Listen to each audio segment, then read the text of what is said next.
ভাত কেৰেলা খাই ভাল পায় নেকি আপুনিও? ভাত কেৰেলাৰ আছে চমৎকাৰী ঔষধি গুণ। ভাত কেৰেলাৰ উপকাৰিতাসমূহৰ বিষয়ে জানিলে আপুনিও আচৰিত হ'ব। ভাত কেৰেলাৰ আছে অনেক উপকাৰিতা।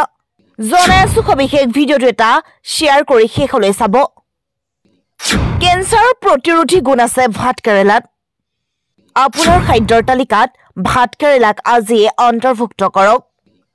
ভাত কেৰেলাই আৰু কি মাৰাত্মক ৰোগৰ প্ৰতিৰোধ কৰে আপুনি জানেনে? বেয়া কলেষ্টেৰলক শৰীৰৰ পৰা কৰিব বাহিৰ। খাদ্য তালিকাত অন্তৰ্ভুক্ত কৰক এইবিধ পাচলি। শৰীৰৰ ৰক্তবাহী নলীত সঠিক ৰক্ত সঞ্চালন বজাই ৰাখিবলৈ শৰীৰত কলেষ্টেৰল উৎপন্ন হৈ থাকে। ই এক প্ৰকাৰৰ মম সদৃশ তৰল পদাৰ্থ, যে ভিতৰৰ পৰা ৰক্তবাহী নলীবোৰৰ মসৃণ কৰি ৰাখে। কিন্তু যদি কলেষ্টেৰলৰ পৰিমাণ অত্যধিক বৃদ্ধি পায় তেন্তে শৰীৰত তেজৰ যোগানত সমস্যাৰ সৃষ্টি হ'বলৈ আৰম্ভ কৰে।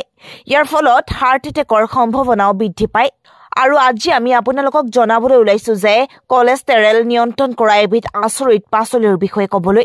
এই পাচলি সেৱনে কেৱল আপোনাক ফিট কৰি ৰখাই নহয়, হাৰ্ট এটেকৰ আশংকাও হ্ৰাস কৰে। বেয়া কলেষ্টেৰল হ্ৰাস কৰা এই পাচলিবিধ হৈছে ভাত কেৰেলা। এইবিধ পাচলিক বহু ঠাইত বিভিন্ন নামেৰে জনা যায়।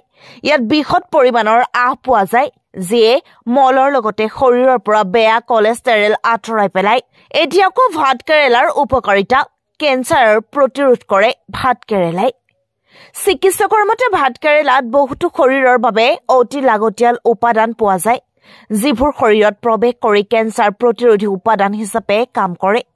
আৰু নিয়মিতভাৱে ভাত কেৰেলা খালে কেঞ্চাৰৰ সম্ভাৱনা বহু পৰিমাণে হ্ৰাস পায় বুলি দাবী কৰা হৈছে। ৰক্তচাপ নিয়ন্ত্ৰণ কৰা। উচ্চ ৰক্তচাপ বা উচ্চ বিপিত ভুগি থকা ৰোগীৰ বাবে ভাত কেৰেলা খোৱাটো অতি উপকাৰী বুলি গণ্য কৰা হয়। ইয়াৰ কাৰণ হ'ল ভাত কেৰেলাত উচ্চ ৰক্তচাপ হ্ৰাস কৰা গুণ পোৱা যায়।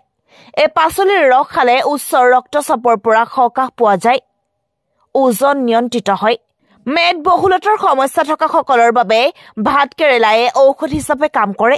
দৰাচলতে ই আঁহযুক্ত হোৱাৰ লগতে ইয়াত কেলৰি পৰিমাণো কম থাকে। ইয়াৰ বাবে ভাত কেৰেলা খালে পেট সোনকালে ভৰি পৰে বাবে ইয়াৰ ফলত মেদবহুলতা হ্ৰাস হয়।